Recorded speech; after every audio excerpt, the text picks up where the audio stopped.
इसका मतलब लोगों के अंदर एक परसेप्शन बना रहे हैं कि तुम किसी को भी वोट दो, सरकार तो हम किसी भी हालत में बनाएंगे।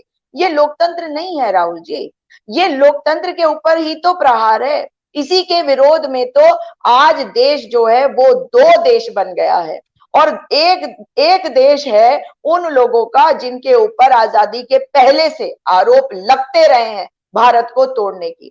और अगर आपको मैं याद कराऊं कि जब देश को आजादी मिली तब भी आरएसएस के ऊपर ये आरोप लगा था कि वो देश को तोड़ रहे हैं, वो नफरत फैला रहे हैं, वो सांप्रदायिक हिंसा फैला रहे हैं। इसका अगर आप रिकॉर्ड देखें, कई लोगों ने इसके बारे में लिखा है। इनफैक्ट एक सीरियल आया था तमस, जिसमें इसकी पूरी पिक्चराइजेशन करी गई। मैं आपको याद दिलाना चाहती हूँ, मैं थोड़ा सा हट के जरूर बात कर रही हूँ लेकिन वो परसेप्शन की वजह से।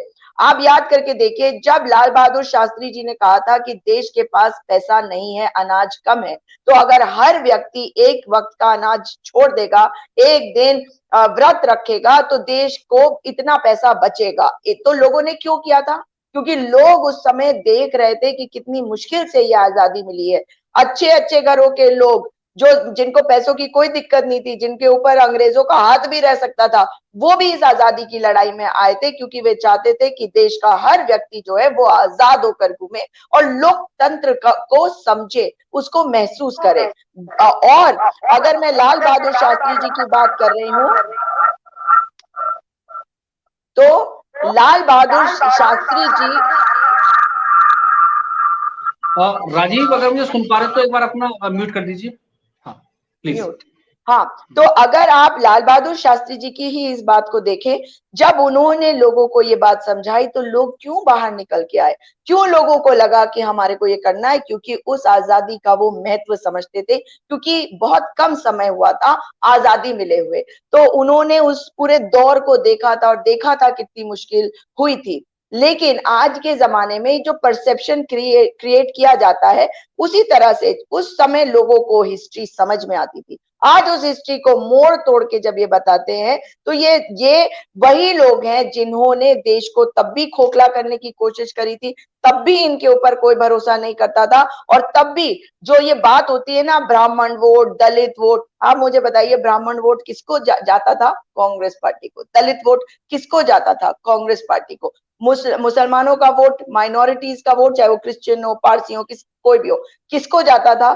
कांग्रेस पार्टी को। कभी आपने सुना था कि जनसंघ को वो वोट देते हैं? हमेशा कहा जाता था, जब भाजपा बनी भी तब भी कहा ये शहरों की पार्टी है, उन्हें कभी गांव की पार्टी नहीं माना गया था। मगर आज तो गांव के लोगों के बीच में भी जिस तरीके से एक परसेप्शन क्रिएट किया गया है कि मोदी जी महामानव है, मोदी जी ऐसे महामानव है कि जो वो कहते हैं वही सत्य है। तो ये हिटलर का भी तरीका था और यही आज किया जा रहा है। इसलिए अगर आप इसको 2024 के परिप्रेक्ष्य में देखें और 2014 से अब तक का सफर देखें, तो आप समझेंगे कि 2014 से 2019 में भी इन्हें पता था कि ये कमजोर हो चुके हैं। इसीलिए पुलवामा के बाद मोदी जी पुलवामा के शहीदों के नाम पर वोट मांग रहे थे। लोगों का ध्रुवीकरण इसीलिए करा जा रहा था दोबारा से, क्योंकि काम ये कुछ नहीं कर पाए थे 5 सालों में, इनके ऊपर आरोप लग रहे थे। और विपक्ष, मैं ये मानती हूं कि उस समय विपक्ष शायद उस तरीके से मुखर होकर बोल भी नहीं पा रहा था, उतना स्ट्रांग भी नहीं था, क्योंकि उन्हें आदत ही नहीं थी। और विपक्ष, ये नहीं कि विपक्ष में रहने की आदत नहीं थी, विपक्ष में वो पहले भी रहे हैं, बहुत कई बार रहे हैं, लेकिन उन्हें कभी ये आदत ही नहीं थी कि जब कीचड़ में कोई उतरता है तो उससे लड़ो कैसे। अब मुझसे कल किसी ने पूछा एक कार्यक्रम में, एक नेशनल चैनल में, कि क्या ये जो निक्कर और ये जो टी शर्ट वाला कंट्रोवर्सी था, कि क्या ऐसे करके आप मतलब प्रेम की भाषा बोल रहे हैं?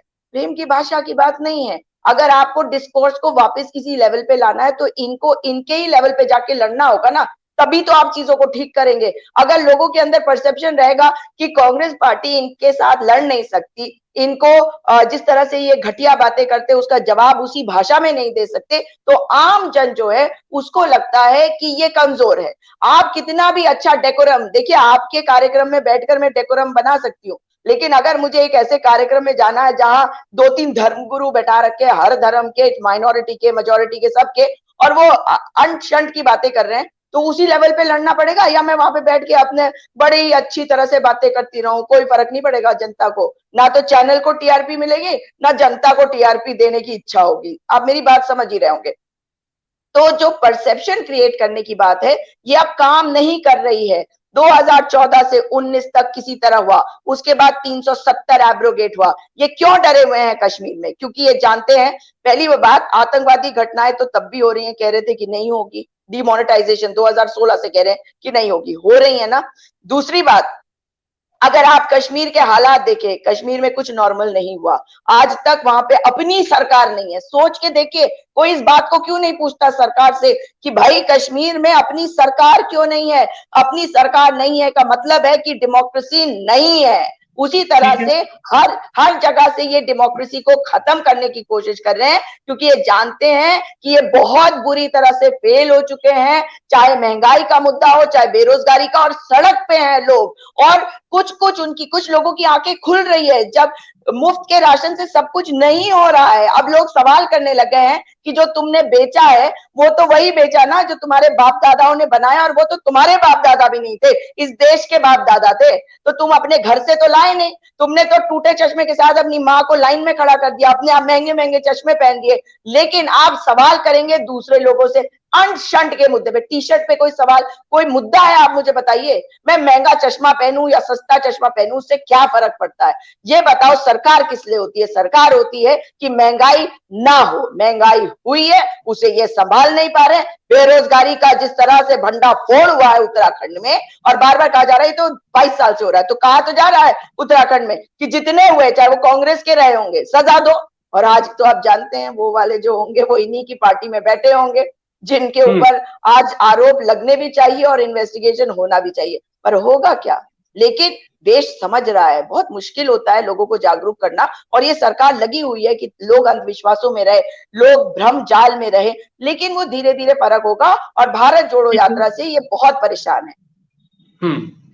और आप हमसे जुड़े रहने के लिए सब्सक्राइब करें YouTube पर, फॉलो करें Twitter पर, और लाइक करें Facebook पर। और ज्यादा जानकारी के लिए आपको टाइप करना होगा सिर्फ न्यूज नशा।